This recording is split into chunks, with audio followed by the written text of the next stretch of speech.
Code जो लाने वाले हैं उसके बारे में आप नहीं लाने वाले हैं नहीं लाने वाले नहीं मालूम, मगर ये बहुत पुराना आरएसएस का, जनसंघ का और अब बीजेपी का ये एजेंडा रहा है। और वो भारत की जो प्लुरलिज्म है वो उसको शुरू से पसंद नहीं करते, वो भारत के कल्चर्स को मानते नहीं हैं। तो भारत एक ऐसा देश है जहाँ पर प्लुरलिज्म है, कल्चर है, मुख्तलिफ लोगों की ज़बानें हैं और उसको बीजेपी पसंद नहीं करती। इसीलिए बीजेपी जो है यूनिफॉर्म सिविल कोड की बात करती है और भारत के संविधान में डायरेक्टिव प्रिंसिपल सिर्फ एक ही नहीं है। डायरेक्टिव प्रिंसिपल ये भी है कि शराब पे पाबंदी आयद कर दो। आप शराब पे पाबंदी आयद क्यों नहीं करते? डायरेक्टिव प्रिंसिपल में ये भी है कि जो भारत की दौलत है वो सब में बराबर, सबको बराबर मिले। मगर आज हम देखते हैं कि भारत की 60-70% दौलत जो है वो 10 से 20 लोगों के पास है। तो ये बहुत से डायरेक्टिव प्रिंसिपल्स हैं, तो एक ही नहीं है। तो बीजेपी, जनसंघ, आरएसएस पे पुराना एजेंडा रहा है, वो भारत की इस खूबसूरती को, प्लुरलिज्म को नहीं मानता। इसीलिए भारत के प्रधानमंत्री ने जो अपने भाषण में मध्य प्रदेश में कहा वो बिल्कुल गलत है, झूठ है। वो कह रहे हैं कि एक घर में 2 कानून कैसे रहेंगे। तो उनको ये समझना चाहिए कि आज भी हमारे देश में वकील साहब यहाँ पर है, सीआरपीसी एक नॉर्थ ईस्ट के स्टेट में अभी तक लागू नहीं हुआ। वो बोलते हैं 2 कानून। भैया फिर 2 कानून अगर है तो फिर हिंदू अनडिवाइडेड फैमिली में जो हमारे हिंदू भाई बहन को टैक्स रिबेट मिलता है वो दूसरे समुदाय के लोगों को क्यों नहीं मिलता? और हम फिर से कह रहे हैं कि अगर यूनिफॉर्म सिविल कोड की जो बात बीजेपी आरएसएस कर रही है, इसमें हमारे हिंदू भाई परेशान हो जाएंगे, क्योंकि Hindu marriage act, Hindu succession act, ये सब चला जाएगा। Hindu undivided family tax rebate चला जाएगा। और नॉर्थ ईस्ट के नागालैंड, मिजोरम को हमने कॉन्स्टिट्यूशनल गारंटीज दी है, तो उसके ताल्लुक से होम मिनिस्टर अमित शाह बोलते कि हम नॉर्थ ईस्ट के ट्राइबल्स को नहीं लाएंगे। तो वो अमित शाह साहब ये भूल जा रहे हैं गुजरात के ट्राइबल्स का क्या होगा।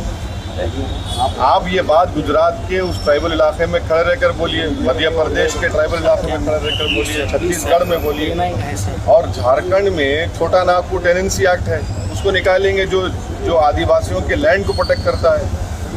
राजस्थान में है ट्राइबल लोग, तेलंगाना में है, आंध्रा में है, उड़ीसा में, इनका क्या होगा?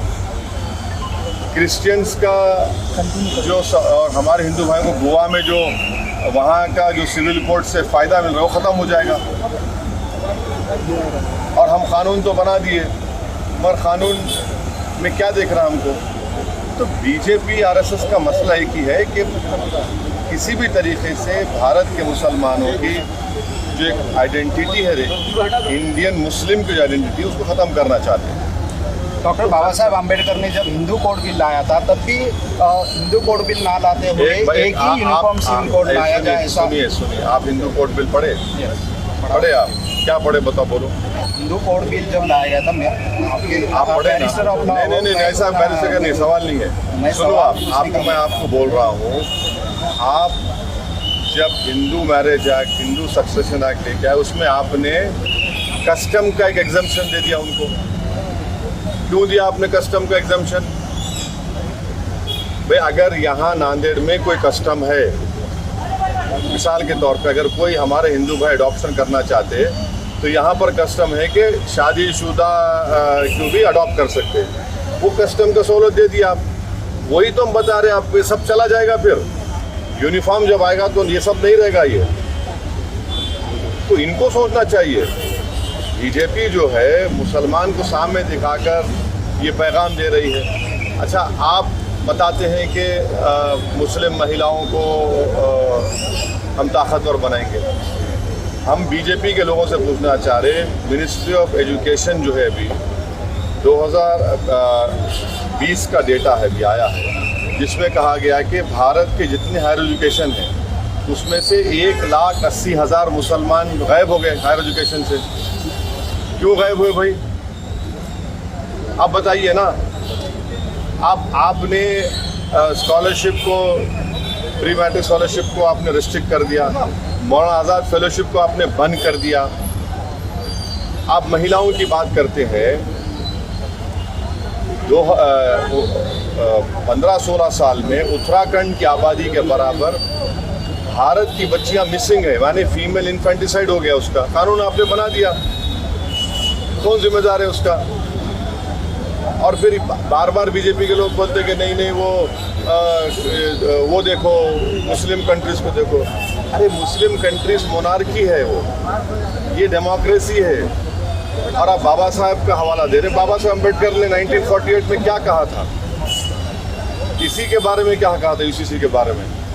अब वो भी तो पढ़ लीजिए आप, ये सब चीजें। सुप्रीम कोर्ट में 370 कलम रद्द अभी तो किया और अपील किया। अभी तो चल रहा है, शुरू हुआ है। अरे कैसा बोलेंगे, जब सुप्रीम कोर्ट में है तो ऑनरेबल लॉर्डशिप चीफ CJI के बेंच पर है, वो डिसाइड करेंगे। सर, सीमा गुलाम हैदर के बारे में आप क्या कहना चाहेंगे, जो पाकिस्तान से हिंदुस्तान आई है बगैर वीज़ा के, बगैर परमिशन के? जांच एजेंसियों की सिक्योरिटी के बारे में आप क्या कहेंगे सर? वो आ गई यहाँ पर। जी हाँ सर। आकर क्या कर रही है यहाँ पर? शादी कर ली है सर यहाँ पर। किससे शादी करी? सचिन से। हाँ? सचिन से। अच्छा, उसने अपना धर्म बदला? धर्म बदला, बच्चों के साथ यहाँ आई है बगैर पासपोर्ट के। अच्छा। और यहाँ इंडिया में आई है और नोएडा में। जी अच्छा, अभी साथ रह रहे हो? जी हाँ सर। उनके साथ रह रहे? जी साथ रह रहे बिल्कुल। जी, पूरी मीडिया में चल रहा है सर अभी। अभी इसको बताइए क्या हो रहा है। फिर रिलीजियस कन्वर्शन लॉ बना दिया आपने। ये लव जिहाद नहीं हुआ? नहीं मालूम मेरे को, ये नहीं हुआ क्या? तो वो पाकिस्तान से कैसे आ गई आप इंडिया में? नेपाल के जरिए आई हाँ? सर। नेपाल के जरिए सर। अरे भैया, ये BSF को बोलिए, अमित शाह को बोलना चाहिए, ऐसा कैसे बॉर्डर क्रॉस करके आ गए? सर, उसको रॉ एजेंट कहा जा रहा है पाकिस्तान का। यहाँ की मीडिया में चल रहा है, रॉ एजेंट कहा जा रहा है पाकिस्तान। वो रॉ एजेंट है? जी। 3 बच्चों के साथ रॉ एजेंट है? जी। अरे वाह, अरे पिक्चर बननी चाहिए, फिर तो हिट हो जाएगी ये तो। नहीं मालूम, 3 बच्चों के साथ। अच्छा, वो वहाँ पाकिस्तान में शादी करके 3 बच्चे पैदा करके जी सर, रॉ एजेंट बन के जी सर, यहाँ आ गई। PUBG अच्छा, वो शौहर को छोड़ी नहीं छोड़ी? वो पहले वाले को नहीं, अब वो तो शहर नहीं छोड़ी? है सर। हाँ। नहीं छोड़े? नहीं। अरे वाह, ये कौन सा? दुबई में। हाँ, शहर पहले का शहर हाँ, तो दुबई उसको में है नहीं- सर। उसको नहीं छोड़े? उसको पता भी नहीं, इधर आ गई सर वो। मैं तो मालूम ही नहीं। नहीं, और यहाँ पर आ गए, यहाँ पर उनका शादी हो गया? जी सर, हो गया। अरे वाह, हिंदू धर्म भी है सर। नहीं कैसा हो गया भाई, बगैर छोड़े शादी भी कर लिए? हाँ सर। अरे ये तो नहीं मालूम मेरे को, ग्रेट है ये तो। क्या बोले अब इसको, क्या बोलेंगे?